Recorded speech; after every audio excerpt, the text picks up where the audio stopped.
नमस्कार। दुआ और प्रार्थना में याद करने के लिए आप सभी का शुक्रिया। आज हम उस किसान नेता का एक विश्लेषण करने जा रहे हैं जिन नेता को अभी अभी खींवसर की जनता ने ताज़ा ही प्यार दिया है, या यूं कहें कि राजस्थान में अब किसान नेता कहलाने का एक जिक्र और सबको फिक्र होने लगी है। दरअसल ये कोई और ट्रेंड न लेके जाए अपने नाम, इसलिए अब कहीं न कहीं किसानों का सिंबल लेकर के अब शपथ लेने का रीति और रिवाज शुरू हो चुका है। ये आइडिया किसका था, कैसे था, ये भी हम पता करते हैं, क्योंकि रेवंत राम डांगा ने अब अपनी कमान संभाल ली है। उन्होंने अब अपने आधिकारिक तौर पर शपथ है जो ग्रहण कर ली है। उनके साथ मुख्य रूप से साथ रहे रिचपाल मिर्दा साथ थे। ऐसे में हम ये जान सकते हैं कि ये एक रिचपाल मिर्दा का एक नया आइडिया था और कम से कम ये बताने में वो सक्षम रहे हैं कि अब ट्रैक्टर के साथ जाना कहीं ना कहीं किसान नेता कहलाने लायक है। लेकिन क्या आने वाले दिनों में डांगा किसान नेता कहलाएंगे? जो सिंबल लेकर के विधानसभा में गए हैं, क्या वो किसानों की रक्षा कर पाएंगे? क्या वो किसानों के कर्ज माफ़ी को लेकर के कोई मुद्दा उठाएंगे? क्या वो किसानों के लिए जो टोल बना हुआ है उन पर कुछ विचार रखेंगे? क्योंकि अब तक उनकी प्रतिस्पर्धा जिस व्यक्ति से रही है वो व्यक्ति किसान नेता कहलाता है और उस व्यक्ति की खास बात है किसानों के लिए बात करना, टोल के लिए बात करना। अब प्रतिस्पर्धा के इस दौर में हम यूँ मान सकते हैं कि डांगा के लिए एक ये नई मुसीबत खड़ी हो गई है, क्योंकि जब तक वो सिंबल लेकर के नहीं जाते तब तक ऐसी कोई बात नहीं होती, लेकिन अब वो सिंबल लेकर के जा चुके हैं। किसान का मुख्य हथियार कहा जाता है और कहा जाता है कि ट्रैक्टर के बिना किसान की जीवन शैली अधूरी होती है। ऐसे में संविधान की रक्षा करना और विधानसभा तक पहुंचना, रिचपाल मिर्दा के इस आइडिया को डांगा ने हंसते हंसते स्वीकार कर लिया। यूं भी नहीं कह सकते कि ये आइडिया कोई बुरा था। किसानों का सिंबल, हम तो यूं कहेंगे कि अगर बैलगाड़ी लेके जाते तो और भी अच्छा होता, उनके लिए शानदार रहता। लेकिन क्या ये सिंबल मात्र दिखावटी रूप में सामने आया है? क्या ये सिंबल मात्र एक दिखावे के रूप में यूज लिया गया है? क्योंकि विधानसभा में कैमरों की भीड़ थी और विधानसभा में आपको बता दें कि जयपुर के उन गलियारों में डांगा को देखने के लिए बेसब्री से वो कैमरा वेट कर रहे थे जिस कैमरा ने उनका अब तक विश्लेषण किया है। ऐसे में हो सकता है कि वो अपने ट्रैक्टर को केवल और केवल कैमरा की नज़र को बताने के लिए ही गए हों। अब ये आने वाले समय में बताएगा कि क्या किसानों की मांग को लेकर के वो विधानसभा के सुंदर पटल पर अपना चित्र उकेरित करते हैं। हनुमान बेनीवाल की बात कर रहे हैं, क्योंकि डांगा का प्रसिद्ध होना कहीं ना कहीं बेनीवाल के सामने चुनाव लड़ना और चुनाव जीतना था। अब हम ये भी मान सकते हैं कि अगर डांगा किसी और विधानसभा से लड़ते तो क्या उनको इतना फेम मिलता?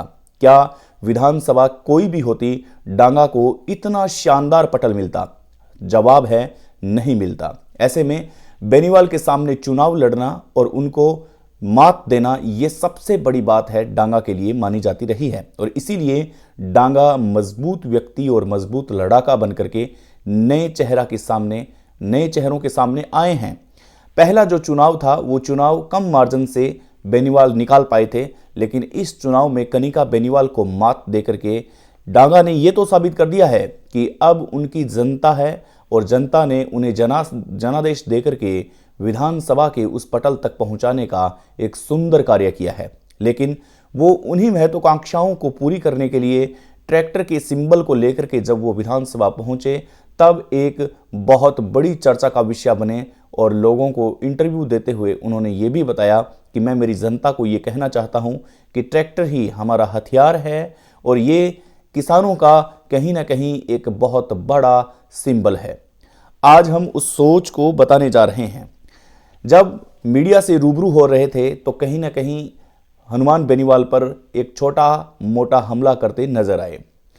दबी जुबान में वो कुछ कहना चाहते थे। वो कहना चाहते थे कि बेनीवाल को अब घमंड ने मार दिया है। ऐसा नहीं है कि आप कुछ भी बोलेंगे और जनता उस पर रिएक्ट नहीं करेगी। जनता जब रिएक्ट नहीं करती है तब तक नहीं करती है, लेकिन ये किसी बाप की जागीर नहीं होती कि किसी एक सीट पर किसी व्यक्ति का इतनी बार जीतना। यहाँ पर काफ़ी कई उदाहरण हैं, जिन उदाहरणों में हम देख सकते हैं कि उन्होंने अपने आप को चेंज किया है। चाहे बात वो राजेंद्र राठौड़ की हो या फिर पूर्व सिंचाई मंत्री देवी सिंह भाटी की हो। ये दोनों ऐसे नेता हैं जिन्होंने अपने क्षेत्र में बहुत से काम किए और लगातार कई बार चुनाव जीतने का इनका रिकॉर्ड है, जो रिकॉर्ड रहा है। 30 से 35 साल लगातार किसी क्षेत्र में जीतना और किसी क्षेत्र का राजा बनकर रहना, ये बहुत बड़ी बात होती है। लेकिन इनको भी जनादेश ने आखिर में ठुकरा दिया था और अब राजेंद्र राठौड़ की राजनीति आप देख सकते हैं कि कहां है। दबी जुबान में डांगा ये कहना चाहते थे कि जिस खींवसर की पहचान हनुमान बेनीवाल की वजह से हुई है, वो अब जनता डांगा के रूप में नया विस्तार देखना चाहती है, नया विचार देखना चाहती है, नई शैली देखना चाहती है और नया कार्य देखना चाहती है।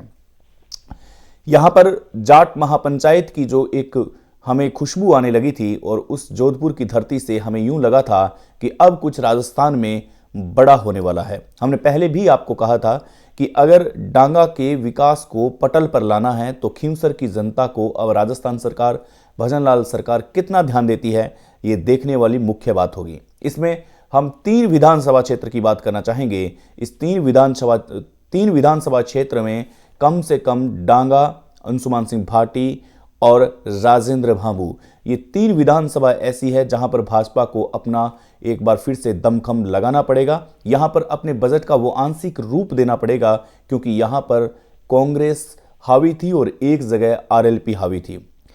हम अगर बात करें अंशुमान सिंह भाटी की, तो श्री कोलायत से आते हैं और यहां पर पूर्व ऊर्जा मंत्री का दबदबा रहा है। पूर्व ऊर्जा मंत्री ने विकास की वो नदियां बहा दी थी जिसकी चर्चा पूरे राजस्थान में हुई थी। इसके बाद में हम झुंझुनू की बात करेंगे। यहां पर राजेंद्र भांबू का जीतना भाजपा के लिए एक सुखद पल है, लेकिन क्या सबसे बड़ी झुंझुनू की मांग, पानी की मांग को लेकर के राजेंद्र भांबू की इस जीत पर मोहर लगाते हैं या नहीं लगाते, ये तय करती है भजनलाल सरकार। अब खींवसर की जनता क्या कहती है? खींवसर की जनता संसदीय क्षेत्र हनुमान बेनीवाल के पास है, लेकिन अब क्या डांगा विकास कर पाएंगे या फिर नहीं कर पाएंगे? दबी जुबान में कल डांगा कह रहे थे कि अब ये सीट है जो सुरक्षित हाथों में है और कम से कम उन्हें इस बात का पता चला है कि जनता का प्यार नेता के लिए कितना महत्वपूर्ण होता है। डांगा ने अपनी शिक्षा को लेकर भी ये बात बोली है। उन्होंने ये कहा है कि मैं बिल्कुल पढ़ा लिखा हूं, मुझ पर जो कटाक्ष किए गए हैं उन कटाक्षों से मैं घबराता नहीं हूं, क्योंकि राजनीति एक ऐसा खेल है जिसके अंदर कटाक्ष होना लाजमी है।